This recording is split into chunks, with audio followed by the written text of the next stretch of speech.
ఉమ్మడి కరీంనగర్ జిల్లా వ్యాప్తంగా విస్తారంగా వర్షాలు కురిశాయి. జమికుంట, హుజూరాబాద్, సైదాపూర్ మండలాల్లో జోరు వానలు కురిశాయి. ఒక్కసారిగా భారీ వర్షం పడటంతో జనం ఇబ్బందులు పడ్డారు. రోడ్లపై భారీగా వరద నీరు చేరింది. దీంతో రాకపోకలకు అంతరాయం ఏర్పడింది. ఈదురుగాలులకు వృద్ధులు, చిన్నారులు అవస్థలు పడ్డారు. జిల్లాలోని సైదాపూర్ మండలంలో భారీగా వర్షం కురిసింది. దాదాపు గంట సేపు ఎడతెరిపి లేకుండా వర్షం పడింది.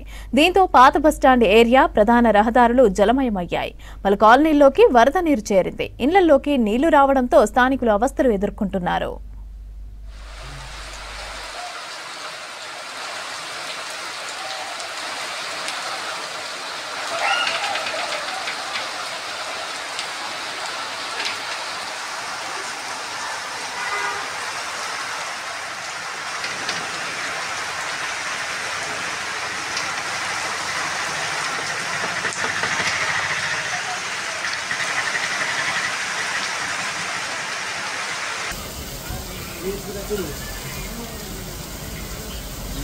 ఎవరైనా మోటార్ వచ్చా వస్తా 10 రూపాయలు